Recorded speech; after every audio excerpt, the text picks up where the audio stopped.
Assalamualaikum warahmatullahi wabarakatuh. Yang saya hormati Bapak Asep SEMM selaku dosen pada mata kuliah metode penelitian dan teman-teman yang saya banggakan. Di sini kami dari kelompok 3 akan mempresentasikan hasil penelitian kami yang berjudul Dampak Pembelajaran Daring Terhadap Pelajar. Di sini saya sebagai moderator akan memperkenalkan nama-nama anggota kelompok kami. Yang pertama ada saya sendiri, yaitu Aprilianti dengan NIM 12201278. Selanjutnya ada Ayu Regina Putri Cahyani dengan NIM 12200-225. Fadia Nur Fadilah dengan NIM 12200-208. Indri Eka Dewi dengan NIM 12201174. Melia Dwi Amanah dengan NIM 12200-395.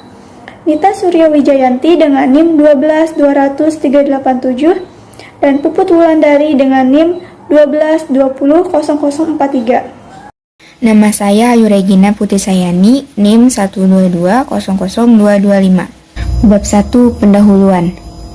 Latar belakang. Keadaan Indonesia saat ini sedang mengalami kondisi yang tidak baik disebabkan oleh virus yang berasal dari Cina yang disebut dengan COVID-19. Akibat dari pandemi COVID-19 ini membuat pemerintah mengeluarkan kebijakan baru demi menghentikan penyebaran COVID-19, yaitu dengan mengimplementasikan ajakan masyarakat untuk melaksanakan social distancing atau memberi jarak dengan orang lain, menghindari kerumunan dan berbagai acara yang menimbulkan perkumpulan. Kemendikbud 2020 mengeluarkan surat edaran tentang pembelajaran secara daring dan bekerja dari rumah dalam rangka pencegahan penyebaran COVID-19. Pada masa pandemi, dengan keterbatasan dalam sistem pembelajaran, membuat pelajar mengalami penurunan kualitas berpikir dan bersosialisasi. Selain itu, permasalahan lainnya timbul dari beberapa faktor seperti pihak instansi maupun pihak keluarga. Untuk mengatasi permasalahan tersebut, kami peneliti bermaksud untuk meneliti lebih detail mengenai sistem pembelajaran daring serta dampak yang terjadi dari sistem pembelajaran secara daring. Identifikasi masalah. Yang pertama, faktor pandemi COVID-19 berimbas pada sektor pendidikan sehingga berdampak pada perubahan moda pembelajaran yang semula dilakukan secara tatap muka menjadi pembelajaran yang berbasis dalam jaringan atau bisa disebut dengan daring. Yang kedua, pelajar kesulitan dalam melakukan pembelajaran daring seperti memahami materi pembelajaran. Yang ketiga, pelajar mengalami penurunan kualitas berpikir dan bersosialisasi. Yang terakhir, pelajar ataupun pengajar sering mengalami kendala dalam sinyal internet terhadap pembelajaran secara daring. Perkenalkan, nama saya Indri Eka Dewi dengan NIM 12201174. Selanjutnya ialah manfaat dan tujuan. Adapun manfaat dari penelitian ini yaitu 1. Dapat digunakan sebagai referensi untuk mengetahui kendala yang dihadapi pelajar, sehingga dapat dikembangkan secara optimal dan sebagai bahan referensi untuk menggunakan metode mengajar. Yang kedua, dapat menjadi referensi untuk mengetahui kemajuan pendidikan dan teknologi di Indonesia. Sedangkan, tujuan dari penelitian ini yaitu mengetahui efektivitas daring berdasarkan pengalaman pelajar, mengetahui kelebihan dan kekurangan daring, serta mengetahui suasana pembelajaran berbasis daring atau dalam jaringan berdasarkan pengalaman pelajar. Selanjutnya, hipotesis. Hipotesis ialah suatu kebenaran yang diuji. Hipotesis sendiri dapat digambarkan sebagai suatu kebenaran yang sifatnya sementara kepada suatu permasalahan penelitian yang secara teori memiliki tingkat kebenaran tinggi dan yang paling mungkin. Adapun hipotesis pada penelitian ini yaitu H0 tidak terdapat pengaruh dalam pembelajaran daring terhadap pelajar, sedangkan HA terdapat pengaruh pembelajaran daring terhadap pelajar. Kemudian terdapat ruang lingkup, di mana pada sistem pembelajaran daring tentunya berhubungan dengan dunia pendidikan, seperti pelajar, pengajar, dan alat komunikasi untuk mendukung proses pembelajaran. Pada penelitian ini digunakan untuk mengetahui dampak dari pembelajaran daring atau dalam jaringan.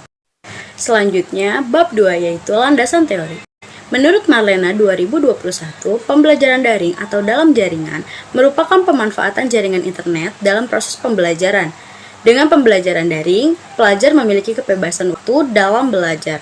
Selain itu, pelajar dapat belajar di mana dan kapan saja.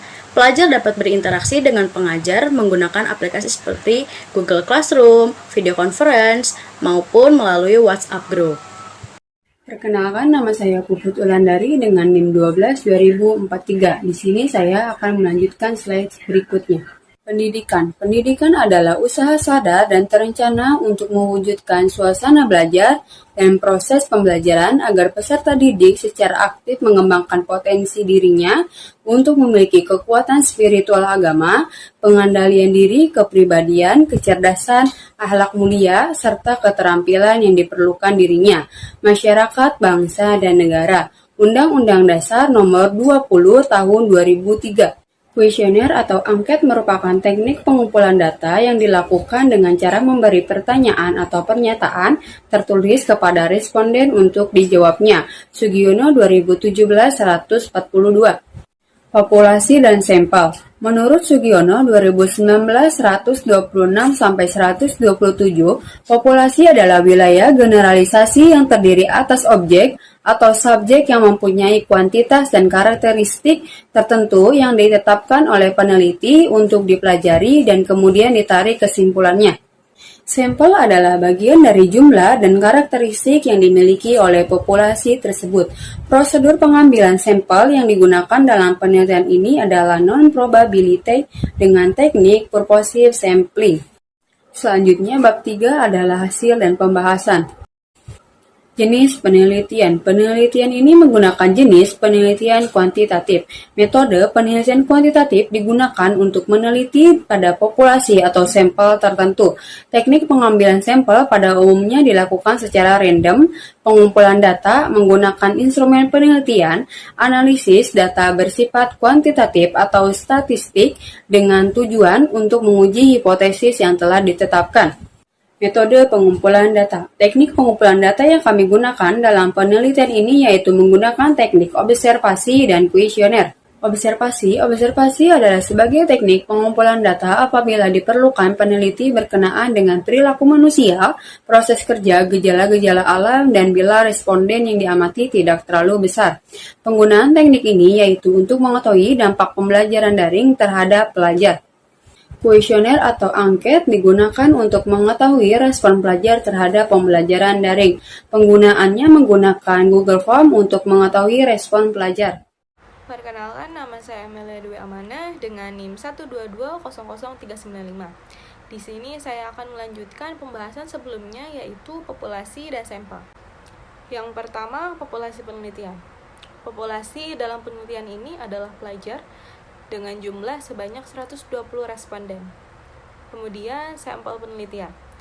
Untuk menentukan hasil sampel dari populasi yang akan diteliti, peneliti banyak berpijak pada standar Harsimi-Arikunto, yaitu apabila subjek atau populasi kurang dari 100, lebih baik diambil semua sehingga penelitiannya merupakan penelitian populasi, dan jika subjek yang lebih dari itu, maka dapat diambil sampel antara 10% sampai dengan 15% atau 20% sampai dengan 25%. Dalam penelitian ini mengambil sampel sebanyak 30 responden yaitu sebesar 25% dikarenakan jumlahnya adalah 120 responden. Slide selanjutnya yaitu instrumen pengumpulan data. Yang pertama, definisi variabel. Suatu definisi yang diberikan kepada suatu variabel dengan cara memberikan arti atau menspesifikasikan kegiatan ataupun memberikan suatu operasional yang diperlakukan untuk mengukur variabel tersebut. Terdapat dua variabel diantaranya. Yang pertama, variabel bebas atau X. Dalam penelitian ini yaitu dampak pembelajaran dengan sistem daring. Dan yang kedua yaitu variabel terikat atau Y. Dalam penelitian ini yaitu pelajar. Slide selanjutnya yaitu instrumen penelitian. Instrumen atau alat ukur dalam penelitian ini berupa angket yang berisi butir-butir pertanyaan untuk diberi tanggapan oleh para responden. Penelitian ini menggunakan skala Likert. Skala Likert dapat dibuat dalam bentuk checklist ataupun pilihan ganda. Kemudian, untuk mengukur pengaruh dari sistem pembelajaran daring pada penelitian ini dengan menggunakan Google Form sebanyak 10 butir pertanyaan. Tabel yang pertama yaitu skala Likert menurut Sugiono pada tahun 2017. Pada tabel tersebut ada simbol alternatif jawaban, kemudian nilai. Untuk simbol tersebut terdiri dari SS, S, N, T, TS, dan juga STS. SS merupakan sangat setuju, S yaitu sangat setuju, N yaitu netral, TS yaitu tidak setuju, dan STS yaitu sangat tidak setuju. Untuk nilainya, untuk yang sangat setuju yaitu 1, setuju itu 2, netral itu 3, tidak setuju 4, kemudian sangat tidak setuju itu 5.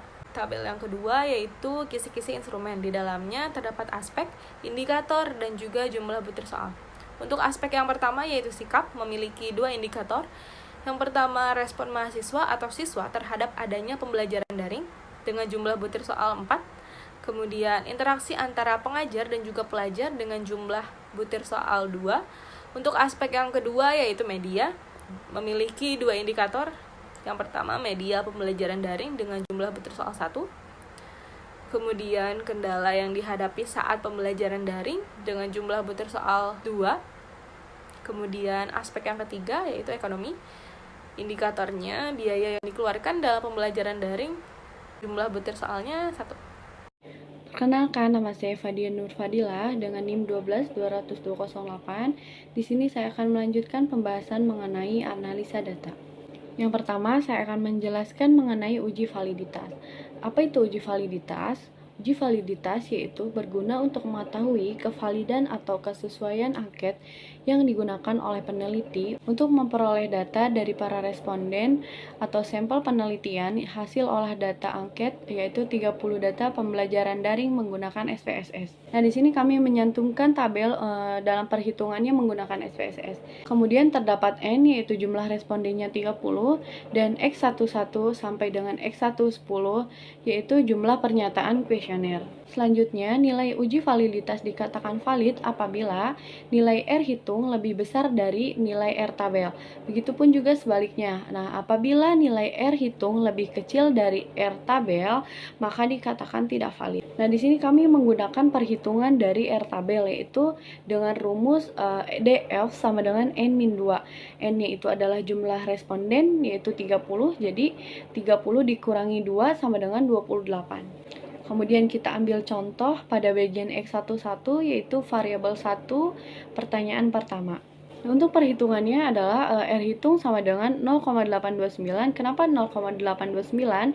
Karena kita melihat dari SPSS kolom pertama pada bagian daring yaitu 829.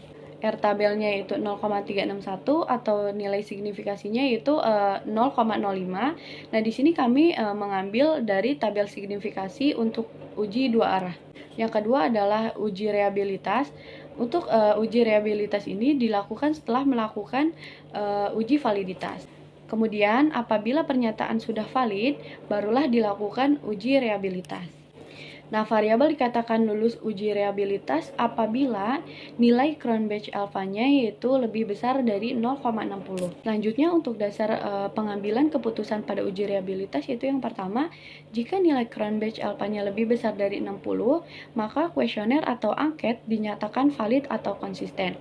Dan yang kedua, jika nilai Cronbach alfanya kurang dari 0,60, maka kuesioner atau angket dinyatakan tidak valid atau tidak konsisten. Karena tidak ada jawaban yang kosong atau dalam pengertian jawaban angket terisi semua. Nah, maka jumlah validnya adalah 100%. Kemudian terdapat tabel uji reabilitas angket pembelajaran daring. Nah, berdasarkan tabel output SPSS tersebut, diketahui ada N of item atau jumlah butir item atau butir pernyataan angket adalah 10.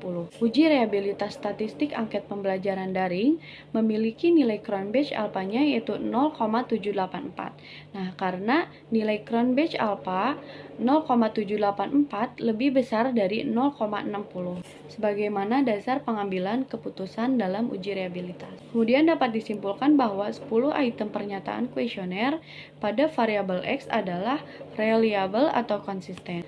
Slide berikutnya terdapat pengujian hipotesis. Yang pertama, uji regresi linear sederhana digunakan untuk mengukur besarnya pengaruh satu variabel bebas atau variabel independen, yaitu variabel X, terhadap variabel terikat atau variabel dependen, yaitu variabel Y. Nah, rumus persamaan regresi linear sederhana yaitu Y sama dengan A ditambah BX. Untuk pengujian hipotesis ini sering disebut dengan uji T, di mana dasar pengambilan keputusan dalam uji T yaitu yang pertama, apabila nilai T hitung lebih besar dari T-tabel, maka ada pengaruh variabel independen atau variabel X terhadap variabel dependen atau variabel Y.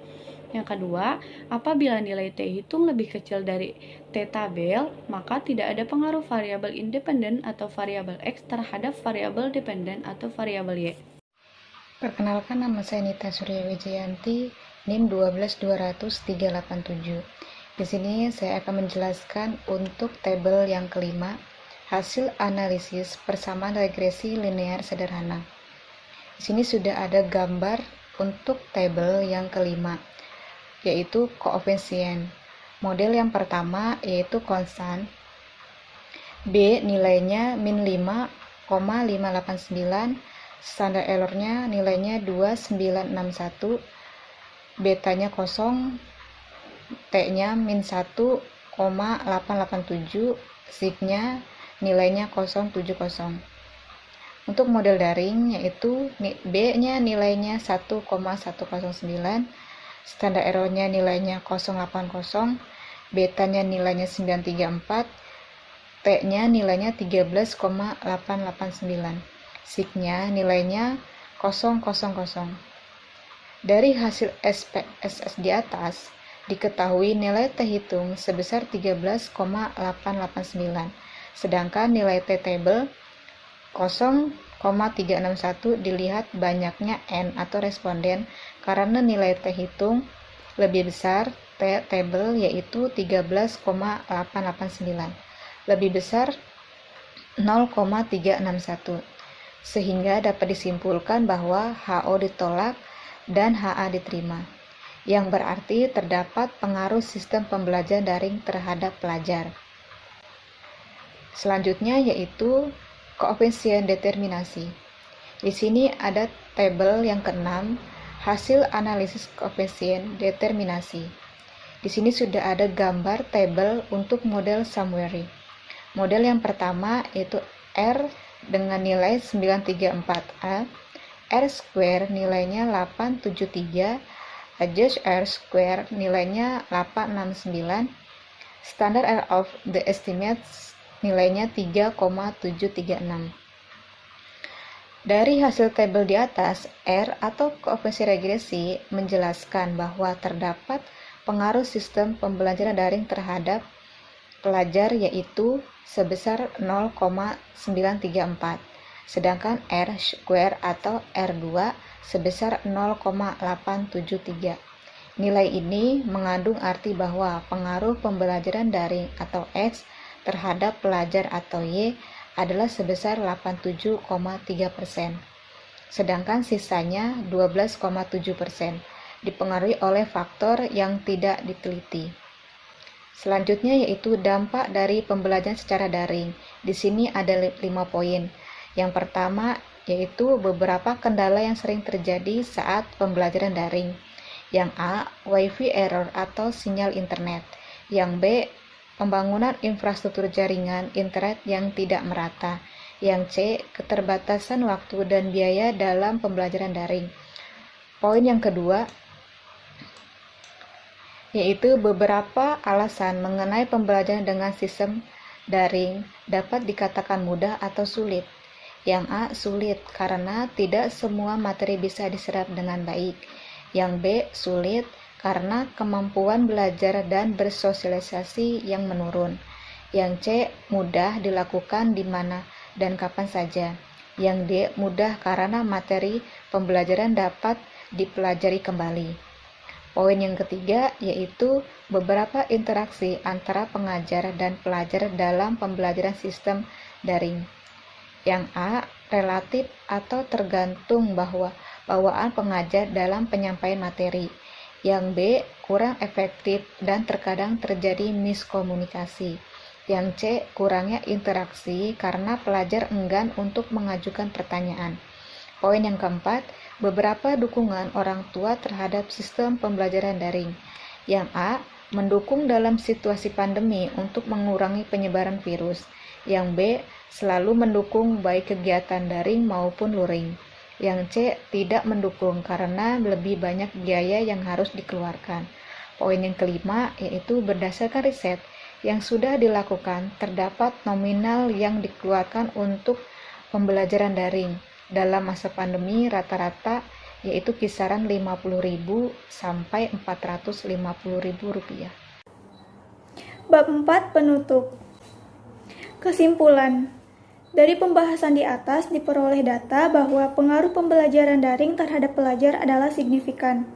Dampak pembelajaran sistem daring atau X berpengaruh terhadap pelajar atau Y dengan nilai 1,109, yang artinya HA dapat diterima atau terdapat pengaruh yang signifikan antara pembelajaran sistem daring terhadap pelajar. Dan H0 pada penelitian ini ditolak atau tidak ada pengaruh pembelajaran daring terhadap pelajar. Maka dapat disimpulkan bahwa pandemi COVID-19 beserta dengan dampaknya telah menjadi sebuah beban atau kendala yang menimbulkan kecemasan bagi pelajar, yaitu dengan pembelajaran daring yang masih membingungkan sehingga pelajar menjadi pasif, kurang kreatif, dan produktif. Hal ini dapat menjadi evaluasi agar pembelajaran daring dapat diupayakan diterima dengan baik oleh pelajar tanpa mengurangi esensi pendidikan itu sendiri. Saran. Adapun beberapa saran diantaranya yaitu yang pertama, pengajar mampu membuat metode pembelajaran dan pengajaran yang memudahkan pelajar dalam memahami materi pembelajaran daring. Yang kedua, pertimbangkan jumlah dan tingkat kesulitan tugas pelajar dengan mengacu pada kemampuan akademik pelajar dalam pembelajaran daring. Yang ketiga, tanyakan apa preferensi masing-masing pelajar dan perlu menyediakan platform untuk diskusi. Yang keempat, pengajar bekerja sama untuk mengembangkan manajemen pembelajaran daring agar pelaksanaan pembelajaran lebih interaktif, komunikatif, dan intens. Dan yang terakhir, bagi pelajar yang mengikuti pembelajaran daring, peneliti mengusulkan untuk meningkatkan kemampuan mengatur waktu, menciptakan lingkungan yang positif. Hal ini penting dilakukan untuk mengurangi beban pikiran yang mempengaruhi motivasi pelajar. Sekian presentasi dari kelompok kami, kurang lebihnya kami mohon maaf. Wabillahi taufiq wal hidayah. Wassalamualaikum warahmatullahi wabarakatuh.